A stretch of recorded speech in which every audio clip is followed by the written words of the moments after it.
All right, so Trent Alexander-Arnold giving Liverpool all 3 points against Leicester City in their last game. Liverpool take on Spurs next on Sunday at 3:30 p.m. Guys, this is the game for Liverpool to curtains of the Premier League, 1 point, and we are champions. Nubo. Yeah. I think for Liverpool fans, even though this will be their second Premier League title, but 20th league title and all, it will be the one with fans, because the 2019-2021 was the COVID title. We still won it anyway. Asterisk. But by game week 25, we had won the league. That same season too, you won the title early. Yeah. With a lot of games to play. I think it's the league title that was won earliest. Yeah. That's the record. And they're about to repeat that same record again. Yeah. I mean, if they do wait, 5 games or 4 games? It's 4 games to spare. Yeah, to spare. So for me, I think it will be. I just pray that Liverpool play the game and not the occasion, and that's where I would throw caution in there, because of late the performances have not been too impressive. But with where Liverpool have reached in the league, it's more about results. Yeah. You get the points on the board, you move ahead of it. The other thing too, I would want to see is I would want Slot to think out this quite a bit.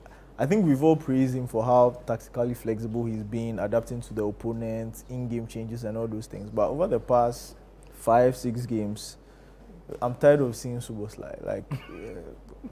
Because in modern day, who would you prefer? I think you should give Elliott a chance. Okay. Because if you ask me personally, in modern day football, if the best attribute of your number 10 is running, then you are going to suffer. But we saw him at Leipzig scoring free kicks and long shots and things. We are not seeing any of that at Liverpool. Because but to be fair, I thought the early part of the season he showed some glimpses, yes. Yeah. But then post-January, that hasn't been the Do you think it's just him or is the entire Liverpool team? Because I think we said this here on this show several occasions that Liverpool have played some games that they've shown some cracks in the team that they should have lost, but they won. Yeah, so I don't think it's the entire team, but the reason why I'm singling him out is because the role he plays. If you look at the Newcastle game, you look at the PSG game that Liverpool lost, Salah more or less was locked down, but Salah cannot always save you. There has to be someone else in the team who is giving the defense some form of offensive headache. So if you're number 10, who's supposed to be, let me say, your most creative player, and his best attribute is tracking down people and just running, then that doesn't help the team offensively. Because if you look at how Slot sets up to compare that to Klopp, with Klopp, the creativity was coming from the fullbacks, that's Trent and Robertson. With Slot, it's supposed to come from the midfield. He likes to build from the middle, and then the wingers also contribute to that. So for me, that has been a worry, but it doesn't take the shine away from how well Liverpool have performed. I think they've been the most consistent team.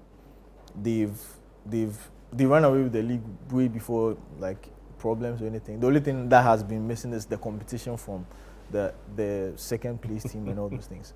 But even to add to that, I think this league has been a very competitive league, and for Liverpool, they are well-deserving winners. I just hope that as I said, they don't play the occasion, but then they play the game, because in as much as Spurs, I think they've lost 18 games. Yes, horrible. That's horrible. Spurs have. You mean the record against Spurs? Yeah, Spurs have not. Not in this season. Spurs have lost 18 games. Yes, that's horrible. And knowing Spurs being Spurs, they can just decide to turn up and spoil the party, which I don't think will order well, because I think everybody who's coming to Anfield is coming to celebrate. So they should just play the match, get the points, and then with the remaining matches, try to figure out. It's more like a justify your inclusion. Try to figure out, okay, which players can we carry into the next season? Which players fit my system? So then, when you go into the summer, you know who you are buying, you know who you are getting rid of.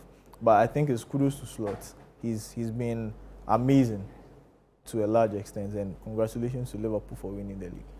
Well, he would be the 5th manager to actually win the Premier League in his first season, joining Antonio Conte, Jose Mourinho, Carlo Ancelotti, Manuel Pellegrini with Citi, and he also be the first Dutch manager to win it. So just hold on to your thoughts for me. We're taking a quick break.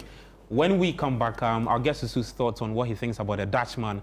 He would be the first Dutchman to win the EPL title and the 5th to do so in his first season in the Premier League. This is still Premier League preview show on Channel 1 TV. I'm Gabi Ofer, doing this with Susu Graham and Emmanuel Nubo. Emmanuel with an I, not E.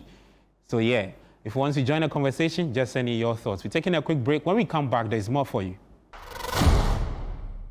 All right, welcome back to the show. This is the Premier League Preview Show on Channel 1 TV. I am Gabi Ofe, in studio with Susu Graham and Emmanuel Nubo. It's an interactive show, so join us and let's have a good one for today's episode. Now, we're talking Spurs, who are taking on Liverpool. I mean, Spurs are the guests going to Anfield to take on Liverpool. Liverpool just need 1 point from that game and then they are champions. Susu, the stats are that Spurs are 49 points behind Liverpool heading into this fixture. Which is more points than they have. Yes. How terrible. Your man, Ant Postecoglou. Oh, no. Me, I've been saying this for a while, that if not for the Europa League campaign, he should be gone. That's his last chance alone. Yeah. If they win the Europa League, I think by getting them to the Champions League, he's justified keeping their job. But if we are being... Oh, he has to go. If we are being perfectly honest, you see, he should go. But when you win the Europa League like that, win Champions League, your first trophy since 2008, it's a bit difficult to say that, okay, we are sacking you. Even though, on balance, he should be sacked. I mean, look, this season has been sacked. But you think the Spurs fans, is it just okay with them to see Postecoglou win the title? Or you think it's a general discussion how I think a lot of their frustration has been at the board, and especially Daniel Levy. I think they've been very upset with Daniel Levy. A lot of the anger has been directed at him. Postecoglou has not helped himself, in my opinion. Like I said this, look, with the football, right? Yeah, I said this a few months ago that they should sack him and try and salvage something out of the season. Luckily, the Europa League they've exceeded expectations. Yeah, it's actually been the only... I wouldn't even say they exceeded expectations. I think Spurs were one of the better teams in the Europa League. But with how bad you didn't expect them to even beat a team like Frankfurt. Let me when I say exceeded expectations, I want to use my preseason expectations, not how you made me feel during the season. Okay. So I'll say someone like Liverpool, they've exceeded my preseason expectations. I expected them to be third or fourth. And they are about to win the league. Spurs, I thought, could do something decent in the Europa League, and they've done that. But in the league, they've fallen far, far short. I think they should be where we are seeing Chelsea and Aston Villa and Newcastle and Co. They should be in that hunt. So that's very disappointing for them. And so I think Ange Postecoglou, if he doesn't win the Europa League, will be sacked. I think there's no two ways about it. So he's basically fighting for his job. He has 3 games to save his job. And he's lucky that 2 of them are against Bodo Glimt. So if I'm Spurs, I'm going to take it easy. Think about the Europa League. I think the Europa League games on Thursday. So there might be a bit of rotation. Exactly. Rest some of the players who need to be rested. Try and get some of the players who don't play as much to get a bit of rhythm, because you might need them going into this tie. So for Spurs, I don't expect Spurs to come and put any pressure, because like Nubo said, they can support the party, but I'll be very surprised if a weakened Spurs team is the one to do that. So for me, look, this Spurs season has been horrible, and Postecoglou and Amorim are in very similar situations. The only difference is that Amorim, because he just came into the job, he will get a pass and be able to start next season, even if he doesn't win. But if Amorim had started the season, right, he'd be in a similar situation to Postecoglou. So I think the 2 English teams in the Europa League, we don't expect them to do anything in the league. It's just they are all playing for the Europa League right now.